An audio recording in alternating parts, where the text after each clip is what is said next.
Edwin Jenner.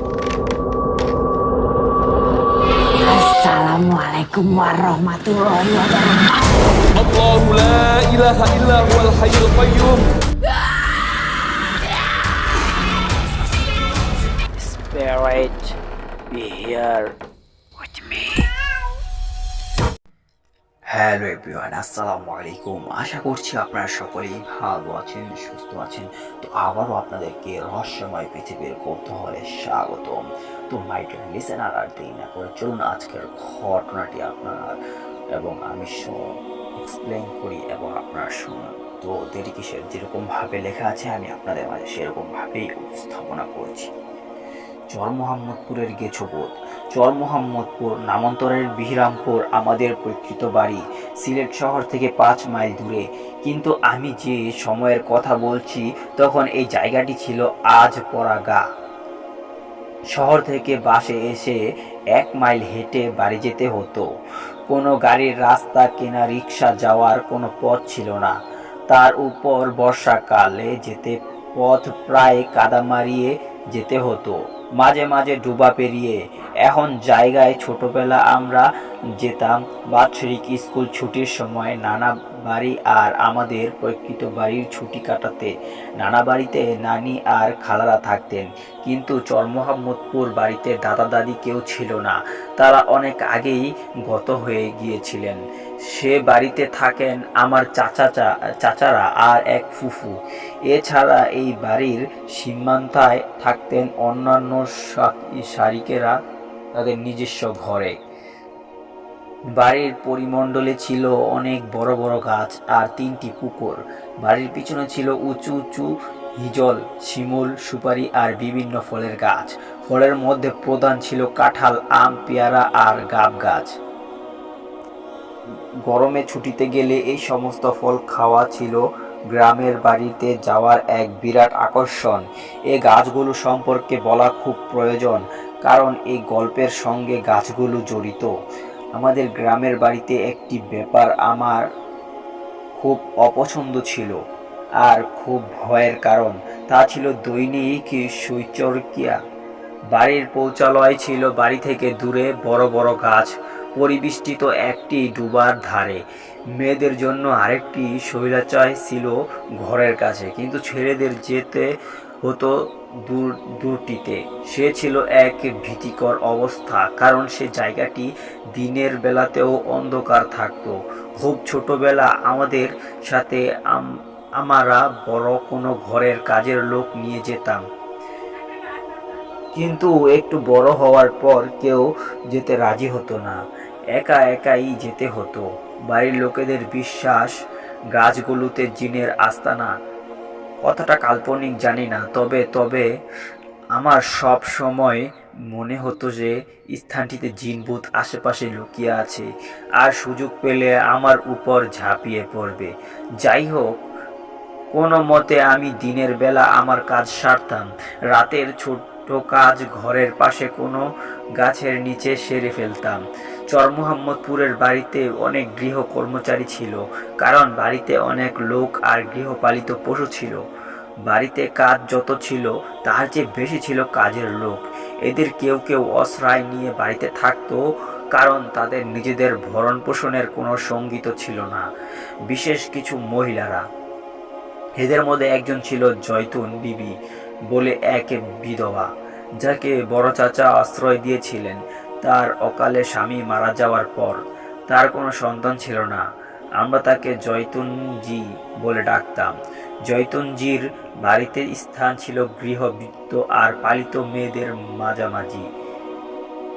তার উপর কোনো পবিত্র দায়িত্ব না থাকলেও সে আমাদের চাচিকে রান্নায় সাহায্য করত, আর অনেক সময় সম্পূর্ণ রান্নার কাজ সেই করতে। তার রান্না বান্নার কাজ বেড়ে যেত যখন আমরা বাড়িতে যেতাম। তার রান্নার হাত ছিল অপূর্ব। সে কি রুই মাছের ঝোল, কই মাছের আনসার দিয়ে ভুনা, হতকরা আর মাংস, বাঁশ আর হাঁস, আর নানা রকম বরফি আর হালুয়া। আর হালুয়ার মধ্যে আমার সবচাইতে প্রিয় ছিল তুষা হালুয়া, যার সিলেটি নাম হচ্ছে তুষা সিন্নি। তুষা সিন্নির উপকরণ খুব সাধারণ, ময়দা, চিনি আর ঘি। কিন্তু এই তুষা সিন্নি ব্যক্তি বিষয়ে সাধারণ থেকে অসাধারণ হয়ে রাঁধুনির কারণে সিলেট অঞ্চলে এ হালুয়া খুব প্রচলিত আছে যে এই সিন্নি শাহজালালের অনুসারীরা সিলেটে আনয়ন করেন। সিন্নিটি আজ বহুল ও ভাবে শাহজালাল মাজারে বিক্রি হয়। যাই হোক, গল্পটি সিন্নি নিয়ে নয় শুধু, কিন্তু আমার জয়তুনজির বানানো তুষা সিন্নি বেশি দিন খাওয়া হলো না। এক ছুটিতে বাড়ি গিয়ে শুনলাম জয়তুনজি মস্তিষ্ক বিকৃত হয়ে আপন মনে এখানে সেখানে ঘুরে বেড়ায় আর বিড়বিড় করে কথা বলতে থাকে। দিনে কয়েকবার পিছনের বনে গিয়ে একটি গাব গাছের নিচে দাঁড়িয়ে উপরে কার সাথে কথা বলে। খাওয়া দাওয়া সে গাছের নিচে করে বাড়ির কেউ দিলে, কিন্তু কারোর সাথে কথা বলে না। এটা শুনে আমি খুব দুঃখ পেলাম। আমি তবু বাড়ির লোকজনকে জিজ্ঞাসা করলাম কোথায় জয়তুনজিকে পাবো। তারা বলল পিছনের পুকুরের রাস্তার হয়তো থাকে, দেখতে পাবে। আমি সাথে সাথে গেলাম। সত্যি দেখলাম জয়তুনজি বসে আছে গাব গাছের নিচে। আমি তাকে নাম ধরে ডাকলাম, কিন্তু সে শুধু আমার দিকে তাকিয়েই থাকলো, কিছু বলল না। কিছুক্ষণ দাঁড়িয়ে থেকে আমি ফিরে আসলাম বাড়ির ভিতর এক দীর্ঘ শ্বাস ফেলে। বাড়ির লোকজন বলল মাস কয়েক আগে রাতে জয়তুনজি পুকুর পাড়ে পানি নেওয়ার জন্য গিয়েছিল।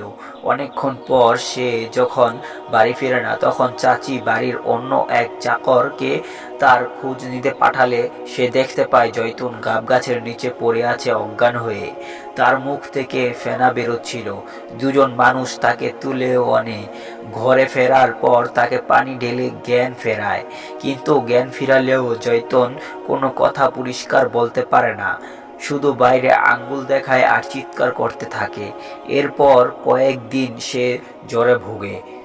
জ্বর ছাড়লেও জয়তুন আর সুস্থ হয় না। সারাদিন বাইরে থাকে আর নিজে নিজে বিড়বিড় করতে থাকে। লোকজনের ধারণা জয়তুনজির উপর ভর করেছে, কারণ গায়ের লোকেরা বলে থাকে গাব গাছে নাকি গেছু ভূত থাকে। আমার বাবা এই গল্প শুনে বলেন ননসেন্স, জয়তুনকে সিলেট নিয়ে কোনো মস্তিষ্ক বিদ দেখানো দরকার। কিন্তু চাচি রাজি হলো না। এই বলে যে তিনি শুনেছে ভূতে জিনে ধরা লোককে ডাক্তার দেখালেই সেই লোকেরা আরো ক্ষতি হয়। ভূত জিনেরা ক্ষুব্ধ হয়ে বাড়ির অন্য লোকেরও ক্ষতি করতে পারে। এই অন্ধবিশ্বাসের সাথে বাবা আর কোনো তর্ক না জোরে হাল ছেড়ে দিলেন। পরে শুনেছি বাড়ির লোকেরা ওঝা এনে জয়তুনজিকে ঝাড়ফুঁক করিয়েছিল, কিন্তু কোনো লাভ হয়নি। মাস কয়েক পর শুনলাম জয়তুনজি সেই গাব গাছের ডালে রশি দিয়ে নিজেকে ফাঁসি দিয়ে মরেছে। জয়তুনজি মারা যাওয়ার পর কয়েক বছর আমরা আর চরমোহাম্মদপুর যাওয়া হয়নি। এরপর আমি গেলাম, আর মেট্রিক পরীক্ষার পর চাচা চাচির আগ্রহে আমি একাই যাই। বাবা বললেন পরীক্ষার ফল বেরোতে সময় আছে, কলেজ যাওয়ার আগে এটাই ভালো সময়। বোধ করি সেটা ছিল ফেব্রুয়ারির শেষ বা মার্চের প্রথম। সিলেট বেশ করে গ্রাম অঞ্চলে সে সময় কিছু ঠান্ডা, বিশেষ করে সকালবেলায়। বাড়ি গিয়ে দেখলাম নতুন এক রান্নার মহিলা, আর বাকি কাজের লোকেরা সবাই পুরাতন। নতুন রাঁধুনি মরিদমুখ দেখলে সব রান্না বান্না সবাই করে, চাচি শুধু তকদার করেন। চাচি রান্নার মহিলাকে আমার পছন্দের খাওয়া দাওয়া রান্না করতে বললেন, কিন্তু আমি যা চেয়েছিলাম মনে মনে, অর্থাৎ তুষা সিন্নি, সেটা রাতের বেলা দেখলাম না। ভাবলাম এই রান্না জয়তুনজি ছাড়া আর কেউ করবে। পরদিন একটু ভোর উঠে পিছনের পুকুরের দিকে গেলাম হাঁটতে হাঁটতে। সকালবেলা বেশ কুয়াশা ছিল, তবু একটু ঠান্ডা, ভালোই লাগছিল। যখন ঘরে ফিরে আসছি, একটু দূরে একটি বড় শিমুল গাছের নিচে দেখি সাদা শাড়ি পরা এক মহিলা দাঁড়িয়ে আছে। চিনতে না পেরে সামনে এগোলে দেখি অবিকল জয়তুনজির মতো দেখতে এক মহিলা চুপচাপ আমার দিকে তাকিয়ে আছে। আমার বিস্ময়ের সীমা রইল না। তুতলা গলায় জিজ্ঞেস করলাম, তুমি জয়তুনজি না? উত্তরে সে মহিলা কিছু না বলে হঠাৎ ঝোপের দিকে মিলিয়ে গেল। আমি বুঝতে পারলাম না আমি সত্যি জয়তুনকে দেখেছি না অন্য কেউ। বাড়ি ফিরে এসে কাউকে কিছু না বলে আমি হাত মুখ ধুয়ে রান্নাঘরে গেলাম পানি খাওয়ার জন্য। সেখানে দেখি পানির জগের পাশে এক বাটি হালুয়া। আমার কিছু খিদে ছিল, তাই হালুয়ার বাটি থেকে এক চামচ দিয়ে কিছুটা প্লেটে ঢেলে নিলাম। খেয়ে দেখি এটি সেই তুষার শিরনি, যার স্বাদ ঠিক জয়তুনজির বানানোর শিরনির মতো। আমি ভাবলাম চাচি নিশ্চয়ই কাল রাতে আমাকে এটা দিতে ভুলে গিয়েছে, অথবা এটা আজ সকালে নাস্তায় দেওয়া হবে। যাই হোক, আমি একটু চোখে বাকিটা রেখে দিলাম। সকালে নাস্তার সময় চাচা চাচি আর অন্যান্য চাচা ভাই বোনেরা একসাথে বসলাম।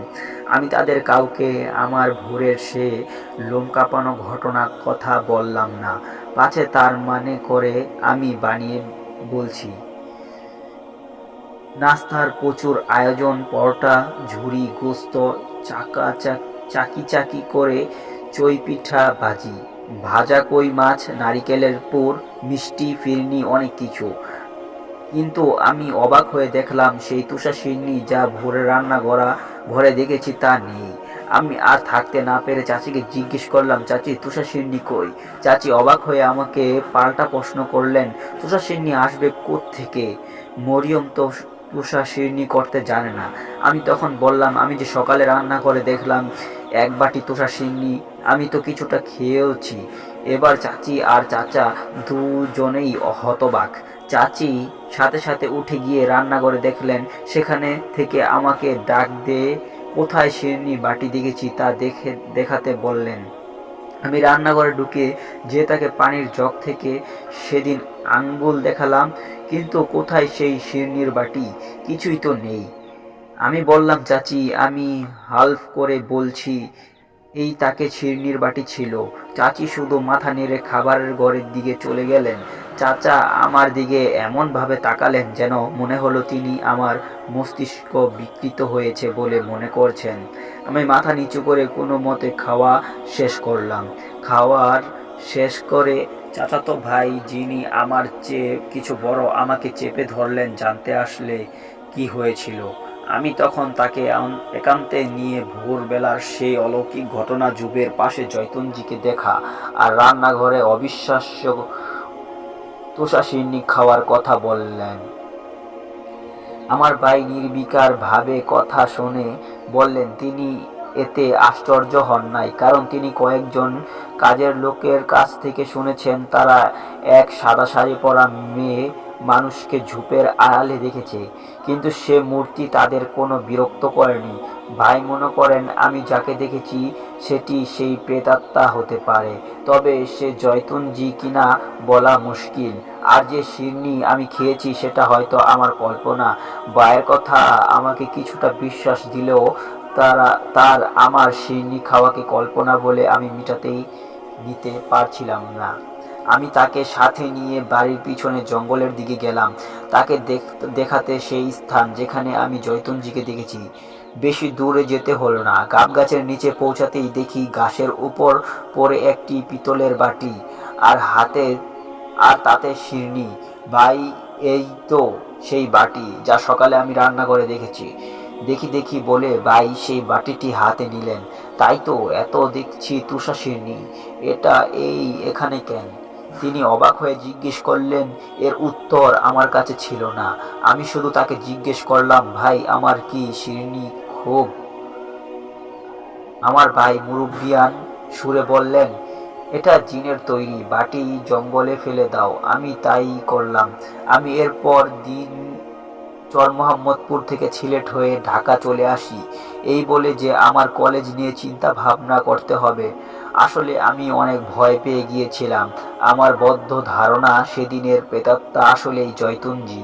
সে আমাকে দেখা দিয়েছিল, আর সে আমার জন্যে শিরনি করে এনেছিল, শুধু আমার খাওয়ার জন্য।